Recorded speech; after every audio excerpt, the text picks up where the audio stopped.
a nuestros hermanos en Cristo y gloria a Dios por eso. Vamos a estar leyendo la palabra. Vamos a irnos a Apocalipsis, capítulo 3, versículos 15 y 16.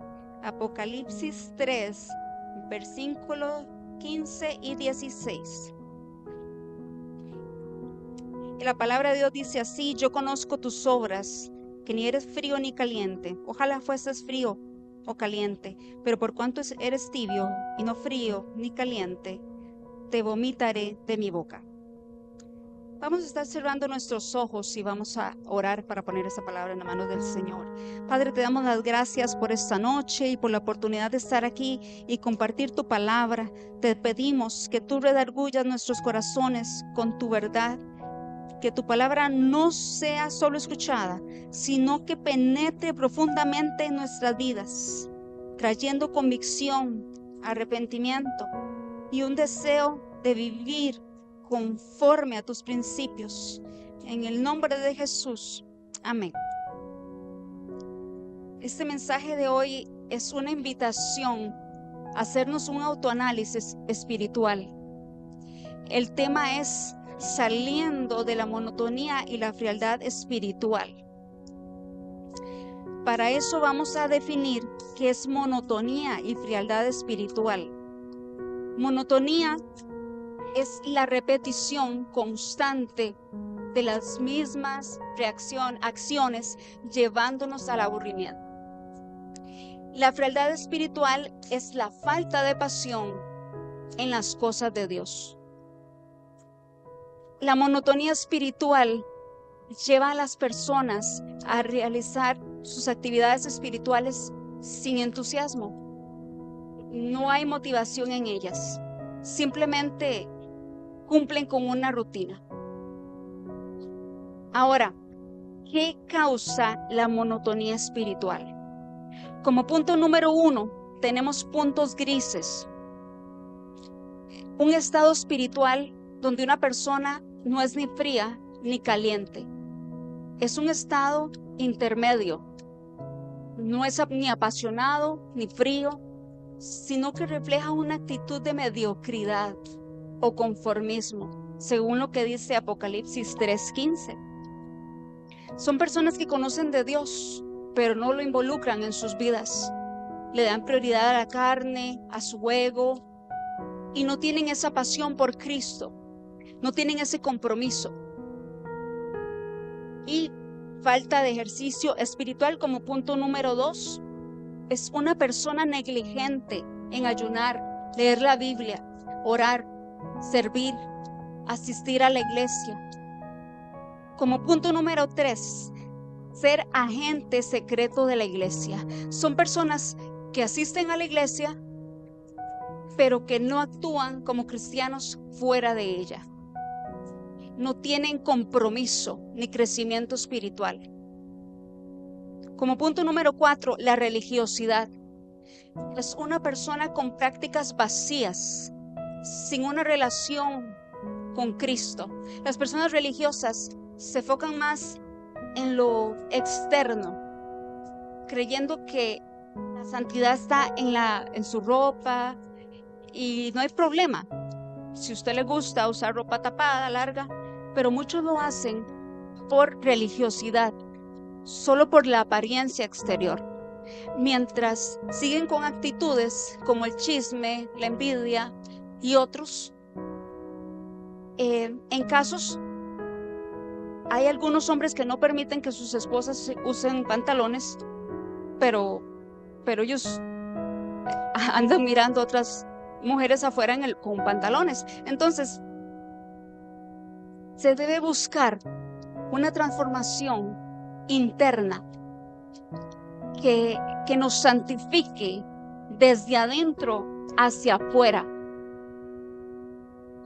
Como punto número 5, familiares desmotivadores. Los comentarios negativos de familiares desmotivadores pueden tener un impacto significativo en la vida espiritual de la persona. Como comentarios como: no veo para qué usted se esfuerza tanto, no parece como que le esté ayudando mucho. Siempre yo usted lo veo igual o lo veo igual, porque siempre lo llaman a usted, porque siempre tiene que ir usted. No es que usted está ocupado o ocupada, ¿por qué no le dicen a otra persona? Esos son comentarios que desmotivan. Como punto número 6, desenfoque. Enfocarse en distracciones mundanas en lugar de lo espiritual. Punto número 7, comodidad. Es priorizar lo terrenal, el dinero, los placeres, lo material. Evitar cualquier desafío, llevar una vida espiritual rutinaria, sin emoción. Y punto número 8, malos hábitos, como la pereza, la mentira, la falta de perdón, chisme, envidia. Entonces, vemos que la monotonía y la frialdad espiritual no se pueden superar sin una transformación profunda de nuestro corazón, siendo sinceros con nosotros mismos y con Dios. Y debemos ir a la presencia de Dios y decirle: Señor, no tengo ganas de orar, no tengo ganas de ir a la iglesia, no tengo ganas de ayunar. Debemos volvernos apasionados por Dios. Dios no anda buscando gente perfecta. Dios busca nuestra obediencia y nos vamos a ir perfeccionando en nuestra obediencia. Pablo, en su carta a Timoteo, es un ejemplo poderoso de cómo debemos abordar estos momentos, recordándonos que la pasión por Dios y la obediencia son fundamentales para nuestra vida espiritual. Vamos a la Biblia. Vamos a ir a 2 de Timoteo, capítulo 1, versículos 5 y 9. Repito, 2 de Timoteo, capítulo 1, versículos del 5 al 9. Y la palabra de Dios dice así: trayendo a la memoria la fe no fingida que hay en ti, la cual habitó primero en tu abuela Loida y en tu madre Eunice, y estoy seguro que en ti también, por lo cual te aconsejo que avives el fuego del don de Dios que está en ti, por la imposición de mis manos. Porque no nos ha dado Dios espíritu de cobardía, sino de poder, de amor y dominio propio. Por tanto, no te avergüences de dar testimonio de nuestro Señor, ni de mí, preso suyo, sino participa de las aflicciones por el Evangelio, según el poder de Dios, quien nos salvó y nos llamó con llamamiento santo, no conforme a nuestras obras, sino según el propósito suyo y la gracia que nos fue dada en Cristo Jesús antes de los tiempos de los siglos. Como vemos aquí, el apóstol Pablo se enfrenta a la preocupación de que Timoteo pudiera estar desanimado y que estuviera enfrentando dificultades. Él no quería que él decayera en su espíritu, y en sus cartas le aconseja y le anima a Timoteo para que supere esas adversidades.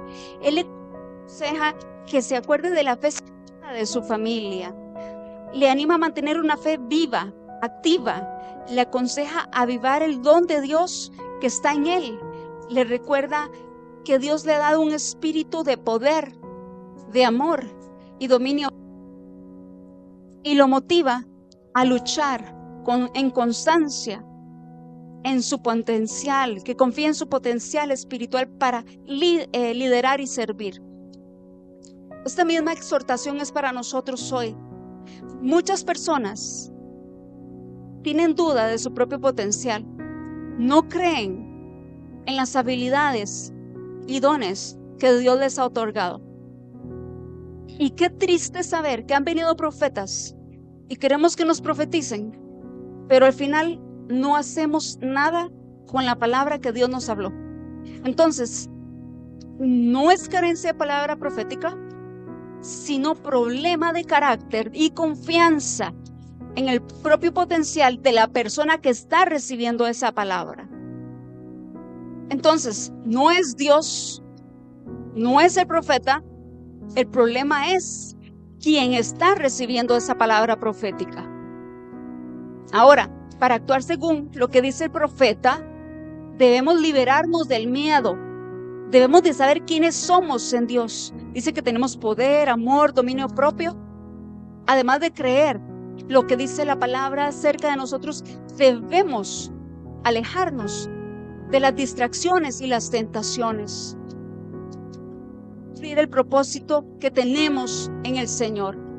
Hermanos, necesitamos despertar porque se nos está olvidando para qué Dios nos trajo a esta tierra. Por eso el llamado del Espíritu Santo es hoy: despierta. Mira la condición de estos tiempos, porque el despertar es de vida o muerte. El profeta Ezequiel lo entendió muy bien cuando Dios lo puso a hacer un atalaya. Y de hecho vamos a ir a la palabra. Vamos a buscar en el libro de Ezequiel, capítulo 3. Vamos a leer versículos 16 al 19. Ezequiel, capítulo 3, versículos 16 y 19. Leo así en la palabra de Dios. Y aconteció que al cabo de los 7 días vino a mí palabra de Jehová diciendo: Hijo de hombre, yo te he puesto por atalaya a la casa de Israel. Oirás pues tú la palabra de mi boca, y los amonestarás de mi parte. Cuando yo dijera al impío, de cierto morirás, y tú no lo amonestares, ni le hablares, para que el impío sea percibido de su mal camino, a fin de que viva, el impío morirá por su maldad, pero su sangre demandaré de tu mano. Pero si tú amonestares al impío, y él no se convierte de su impiedad y de su mal camino, él morirá por su maldad, pero tú habrás librado tu alma. Aunque el pasaje se enfoca en los impíos, los creyentes tenemos la responsabilidad de advertirnos entre nosotros cuando vemos que uno de nosotros se está desviando del camino. Tenemos que corregirnos en unos a otros y ayudar a las personas cuando las vemos en un peligro espiritual, como lo hizo Pablo con Timoteo. Esta corrección no es solo una obligación suya y mía, sino es un acto de amor. Recordemos que por eso que Dios ha puesto en nosotros su luz, para que saquemos a la luz los que están en tinieblas. Si usted está aquí, Dios lo ha llamado para que usted alumbre aquí en la iglesia, para que usted alumbre en su casa, para que usted alumbre en su trabajo, en su barrio y en cualquier lugar a donde usted vaya. El Señor está diciendo: despiértate. En la iglesia no podemos seguir durmiendo, teniendo tan gran poder transformador de Dios en nosotros, con capacidades, dones, talento, ministerios. Jesús nos llamó a ser la luz del mundo. El poder del Espíritu Santo nos capacita para cumplir ese llamado. Es más, vamos a verlo en la Biblia. Vamos a ir a Hechos capítulo 1, versículo 8. Hechos capítulo 1, versículo 8. La palabra de Dios dice así: pero recibiréis poder cuando haya venido sobre vosotros el Espíritu Santo, y me seréis testigos en Jerusalén y en toda Judea, en Samaria y hasta en lo último de la tierra. Hermano, ¿sabe qué hay en usted? ¿Sabe qué hay en usted? El mismo poder que levantó a Cristo de los muertos. Un poder que no tiene límites para impactar su familia, para impactar su comunidad y para impactar más allá. Lo que pasa es que nos hemos adormecido en cosas temporales del mundo, con el trabajo, con el entretenimiento, preocupaciones, cosas materiales, que no hemos entendido el potencial que Dios ha puesto en usted y en mí. Vivimos por debajo de nuestro potencial para estar más cómodos. Nos conformamos con menos, con una relación superficial con Dios, con prácticas religiosas, y no caminamos en la vida abundante que Dios prometió en Juan 10:10, cuando Jesús dice: yo he venido para que tengan vida y para que la tengan en abundancia. Esta promesa abundante no solo se refiere a una vida donde usted está bien de dinero, se siente completo, realizado, sino también en una vida con el poder y autoridad para enfrentar al enemigo y sus fuerzas malignas. Hermano, sepa que ese mismo poder que el Señor le dio a la iglesia primitiva está disponible para nosotros hoy. Con ese poder usted puede levantarse con autoridad y declarar en el nombre de Jesús que Satanás no tiene lugar en su hogar. Y hoy le animo a que declare: Satanás, suelta a mis hijos. Jehová, suelta a mi esposa. Satanás, suelta a mi esposo. Usted tiene que reclamar la victoria que ya le fue dada.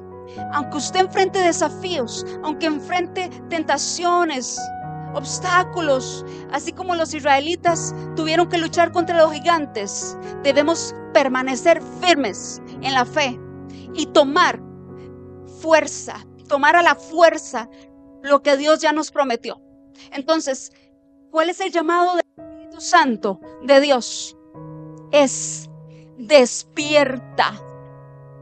Y hermanos, este mensaje no solo lo estoy predicando solo a usted, yo me lo he predicado como más de 80 veces y he tenido que decir: Francine, es hora de despertar, porque no estoy donde yo debería estar.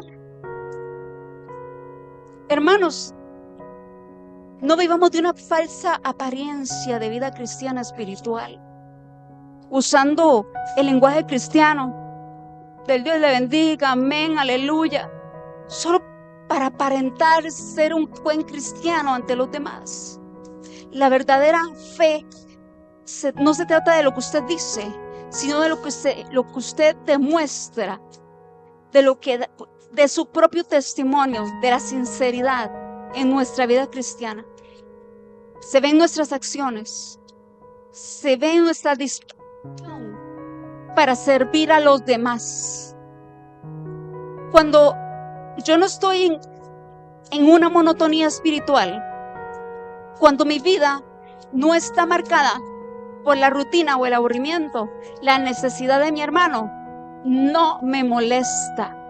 Si debo tomar mi tiempo para ayudar a alguien, si tengo que tomar tiempo para orar por alguien, lo hago con una buena disposición, con sinceridad y no por presión, por temor a represiones. Ayudar a otros se vuelve en un privilegio, no en una carga, porque mi espíritu está lleno de la presencia de Dios. Tiene que haber un avivamiento, rendirse a Dios por completo en nuestros corazones, como el consejo que le da Pablo a Timoteo, que es algo así como: venga, traiga su leña todos los días. No es buscar al líder para que nos ponga aceite y nos unja y ore por mí. No dependamos solo de la ayuda externa, de soluciones rápidas, sino de una disciplina diaria, personal, búsqueda de Dios.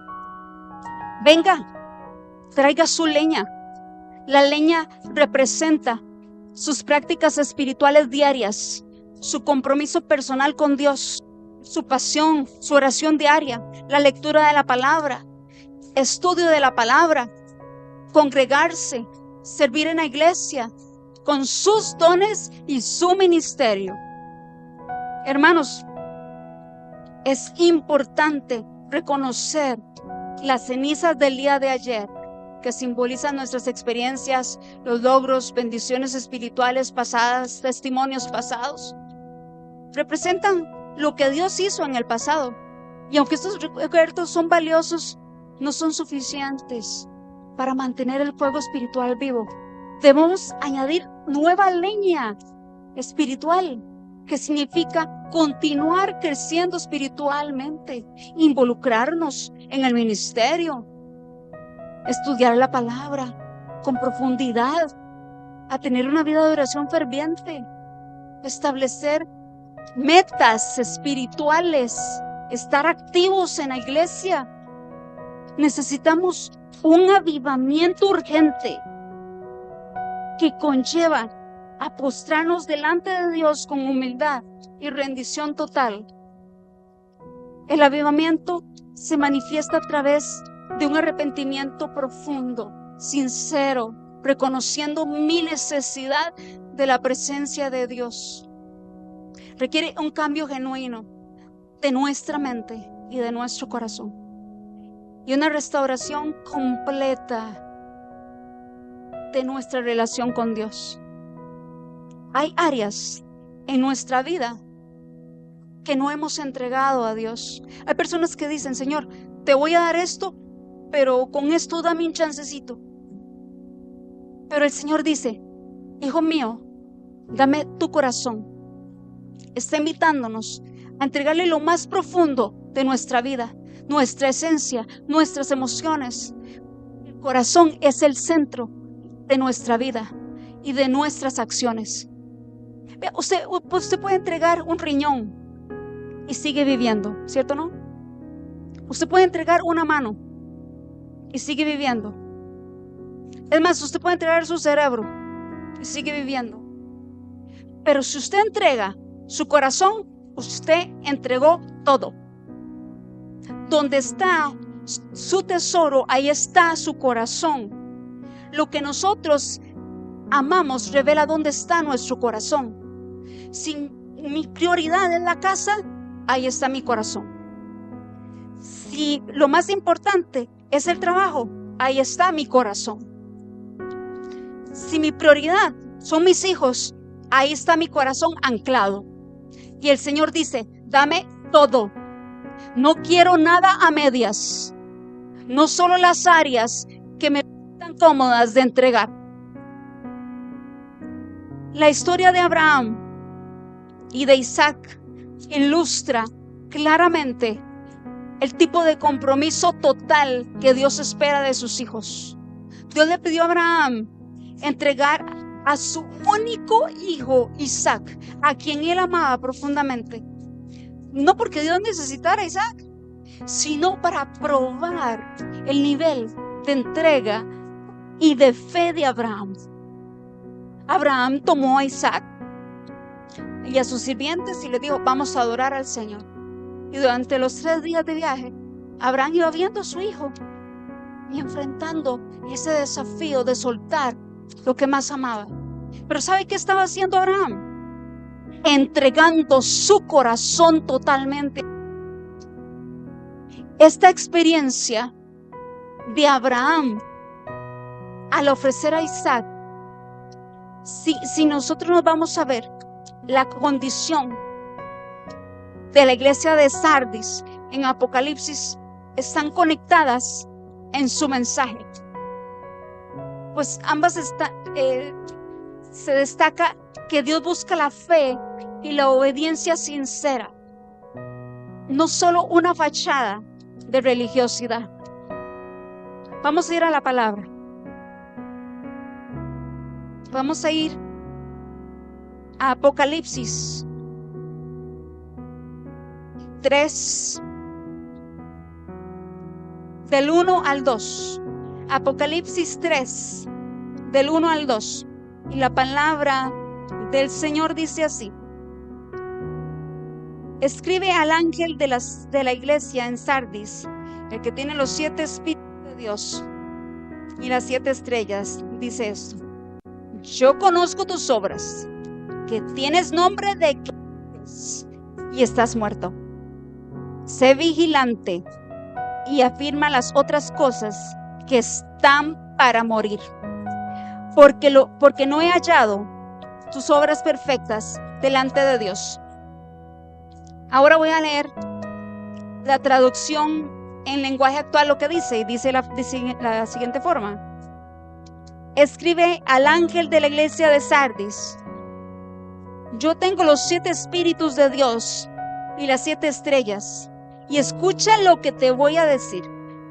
Estoy enterado de todo lo que haces, y sé que tienes fama de obedecerme fielmente, pero la verdad es que no me obedeces. Así que levántate y esfuérzate por mejorar las cosas que aún haces bien, pero que es a punto de no seguir haciendo, pues he visto que no obedeces a mi Dios. Este es un mensaje duro de recibir a nivel de iglesia y a nivel personal, pero es un diagnóstico de Dios, pues Él conoce nuestras obras, Él conoce nuestra realidad, pero es mejor que se nos diga la verdad, porque como dice una frase, es mejor herir con la verdad que no ser destruido con la mentira. Y para ver esto más claro aún, vamos a ir de nuevo a la palabra.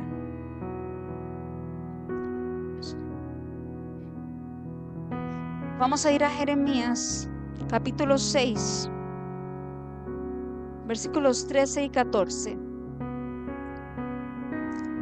Jeremías capítulo 6, versículos 13 y 14. Voy a leer la Nueva Traducción Viviente y dice de la siguiente manera: desde el menos importante hasta el más importante, sus vidas están dominadas por la avaricia. Desde los profetas hasta los sacerdotes, todos son unos farsantes. Ofrecen curas superficiales para la herida mortal de mi pueblo. Dan garantías de paz cuando no hay paz.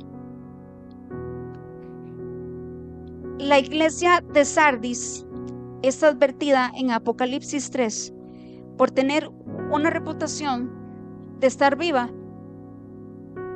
Tenían la apariencia exterior de ser una iglesia activa, pero en realidad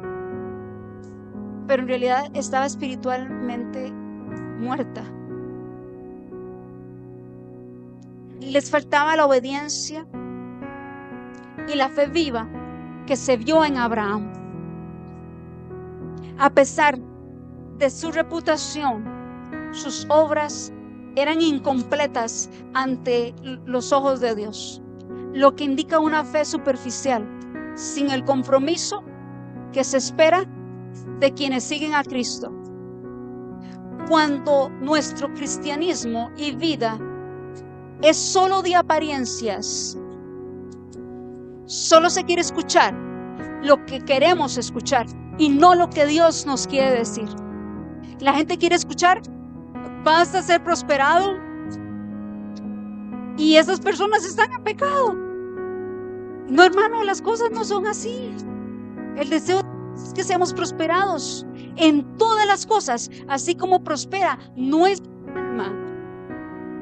Una vida prospera en Cristo primero desde el corazón. Todo comienza en el corazón. La prosperidad espiritual es la base para la prosperidad en las otras áreas.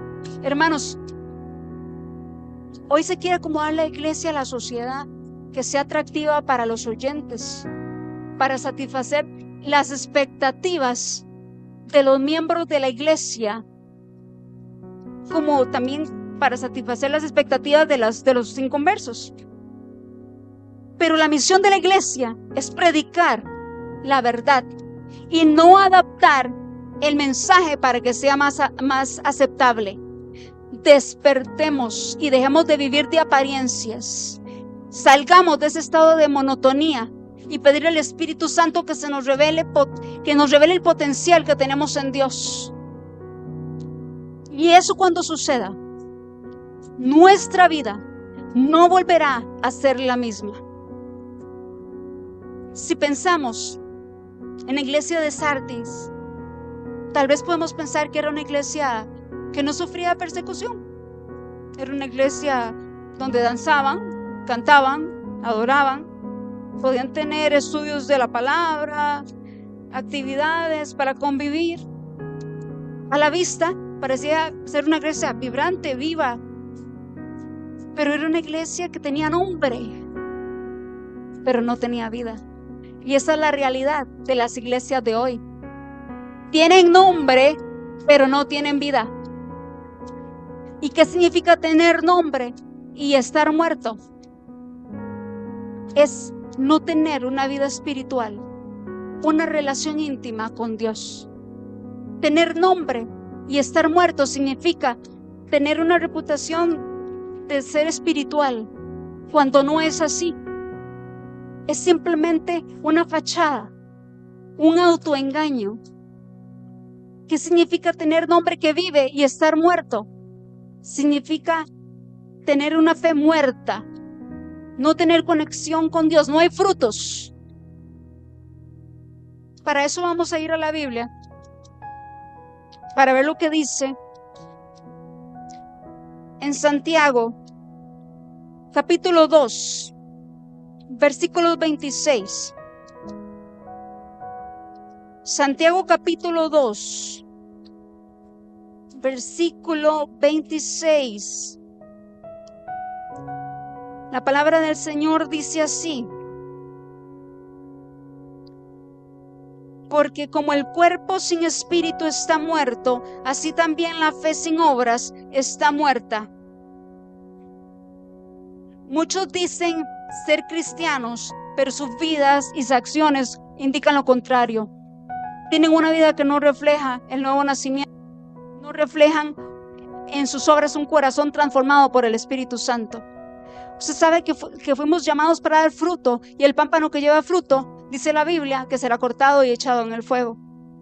Por eso, no es solo decir, yo soy cristiano, voy a la iglesia, asisto y ya está. Hermanos, tenemos que esforzarnos por dar fruto y decir, es que así soy yo, y usar el carácter como una excusa para comportamientos de enojo, ira, de crítica, de hipocresía, de resentimiento, no refleja a Cristo. Esto es incompatible con la vida cristiana. Estamos llamados a sujetar nuestra carne al Espíritu y que se reflejen los frutos del Espíritu Santo. Nosotros debemos morir a nuestra carne todos los días. ¿Cuántas personas por un ataque de cólera se han equivocado y han cometido errores? Por eso, si nos llenamos del Espíritu Santo, si nos llenamos del Espíritu de Dios, no va a haber lugar para la envidia, para el celo, para el chisme, porque el Espíritu Santo va a llenar todos los vacíos, nos va a transformar completamente. Y de nuevo, ¿qué significa tener nombre que vive y estar muerta, como la iglesia de Sardis?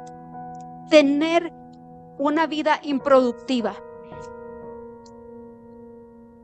Para eso vamos a ir a la palabra,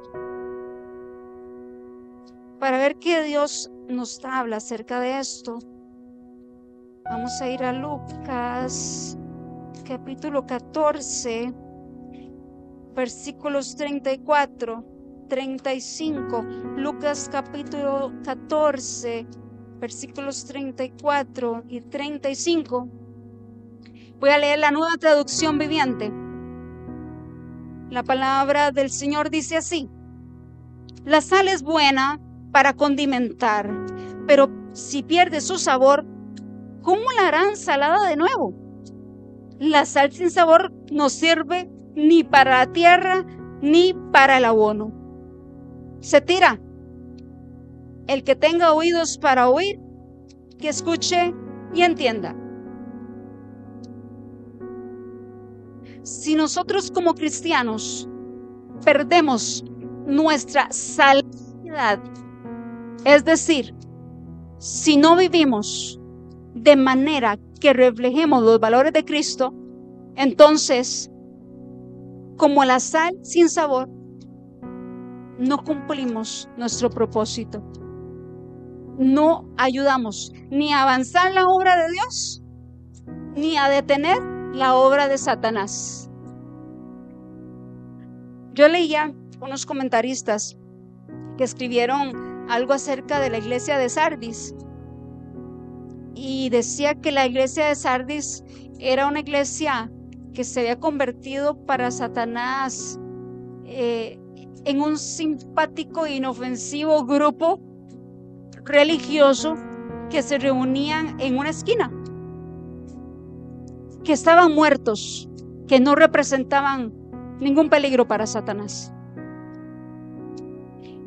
Eran sal, pero insípida. Eran luz, pero no alumbraban. Hermanos, somos un ejército y necesitamos un avivamiento en nuestra vida. Pero, ¿qué tenemos que hacer? Levantarnos. Vamos, de hecho, a leer lo que dice la palabra en cuanto a la acción.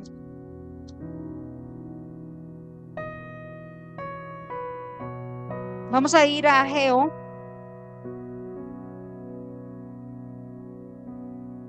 Ageo capítulo 2, versículo 4. Ageo 2:4. Voy a leer la versión Palabra de Dios para Todos.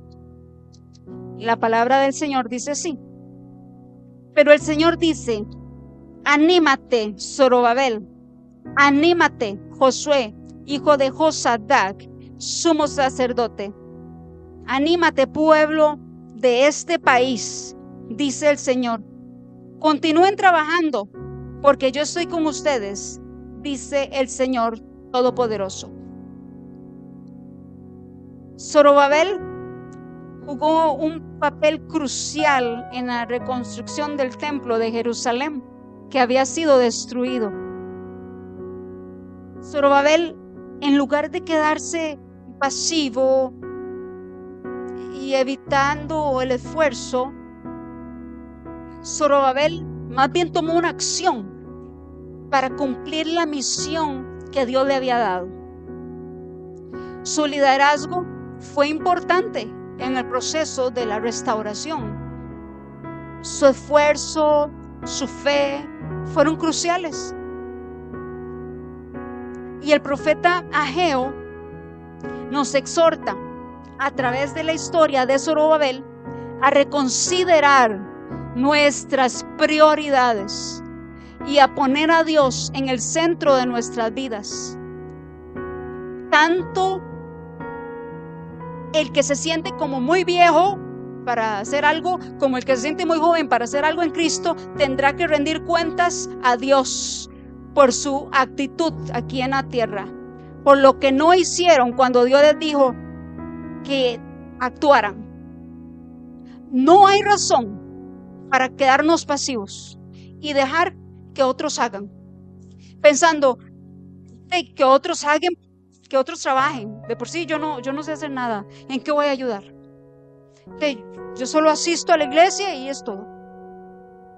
O sea, si vemos, el profeta Ageo exhorta a través de la historia de Zorobabel a considerar si estamos dedicando a Dios lo que realmente Él quiere. Nos invita a reflexionar también que meditemos en nuestros caminos. Nos lleva a analizar en qué estamos invirtiendo nuestra vida, el tiempo, el esfuerzo. ¿Está Dios presente en todas sus actividades? Dios quiere levantar una generación activa, atrevida, esforzada, comprometida con su misión o con su ministerio aquí en la tierra, como lo hizo Zorobabel. No podemos quedarnos en experiencias en las cenizas, como hablábamos anteriormente, con la unción pasada de hace 5 años, 10, 15 años, cuando yo predicaba, cuando yo evangelizaba, cuando Dios me usaba sanando enfermos, cuando Dios me usaba echando fuera demonios. Hermanos, ya eso ya pasó, ya eso son cenizas. Dios quiere que tengamos nuevas experiencias con Él. Busquemos su presencia. Cuidémosla. Cuidemos la presencia de Dios. Si sabemos que alguien o algo está robando la presencia de Dios, cortemos con eso ya. No perdamos su presencia por algo terrenal. Hermanos, seamos obedientes a Dios. La obediencia nos mantiene en victoria constante. Su presencia nos ayuda a ser sabios. Recordemos el ejemplo de Sansón. Sin el Espíritu Santo, Sansón era como cualquier mortal. Pero cuando el Espíritu Santo descendía sobre él, mataba cientos de filisteos, hasta que se enamoró de una Dalila. Y este espíritu de Dalila quiere cambiar la victoria que Dios ya nos ha dado por derrota, influenciándonos con tentaciones nuestras vidas, para que nos apartemos del camino y los propósitos de Dios. Sansón cambió la presencia de Dios por un deleite, por un deseo carnal, por una pasión de esta tierra. Hermanos, no juguemos con la presencia de Dios. Cuando se le abre la puerta al espíritu de Dalila, el Espíritu de Dios se aleja y no va a tener después quien le defienda. Este espíritu de Dalila representa las distracciones, como la televisión, las redes sociales, videojuegos, el trabajo, los hobbies,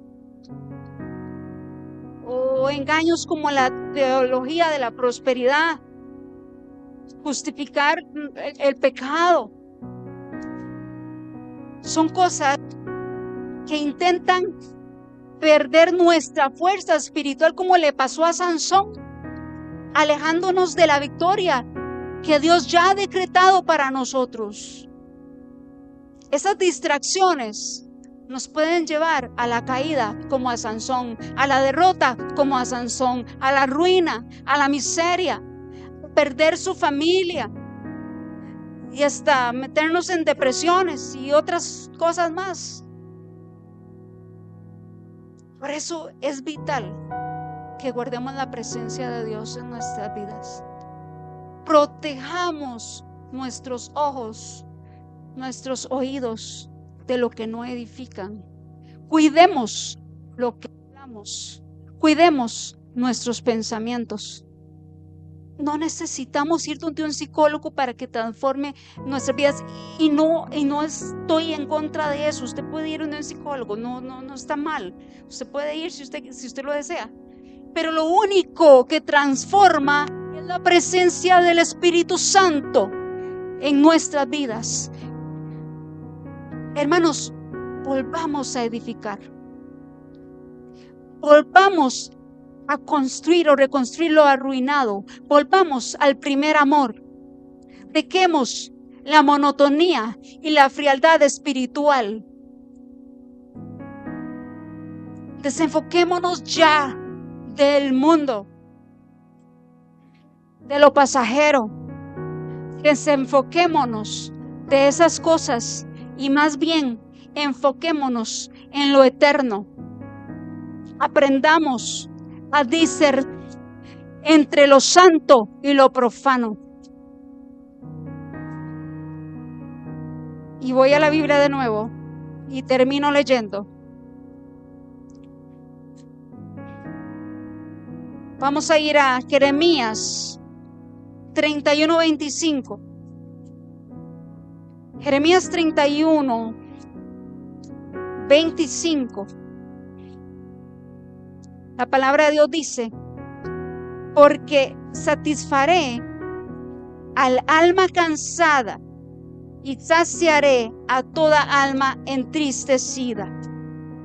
Hermanos, Dios nos ofrece esperanza a quienes experimentan, a los que están experimentando una frialdad espiritual, una monotonía en sus vidas, recordando que Dios está dispuesto a restaurarnos y a revivir nuestra vida. Nos anima a buscar su presencia y Él nos restaurará de todo agotamiento, de toda sequía espiritual. Vamos a ponernos en pie. Vamos a cerrar nuestros ojos y vamos a orar. Todos en algún momento hemos sentido desalentados. Hemos caído en monotonía. Hemos experimentado enfriamiento espiritual. Si usted quiere, para más intimidad con Dios, apartarse un poquito, salirse un poquito de su asiento, o ahí mismo donde está, arrodillarse. Usted lo puede hacer de forma que usted esté cómoda para hablar con el Señor. Vamos a orar. Vamos a ponernos a cuentas con Dios. Reconozcamos delante de Él si ha habido apatía o enfriamiento espiritual en nuestra vida. Vamos, hermano, comience usted a orar, ahí a reflexionar ahí. Si usted desea, pasa adelante. Si usted desea, se queda ahí. Levante sus manos. Comience usted ahí a hablar con el Señor. Comience a decirle al Señor lo que usted siente. Si ha habido apatía, si ha habido enfriamiento. Mientras tanto, yo leo en Romanos 12:11 y dice: en lo que requiere diligencia, no perezosos, fervientes en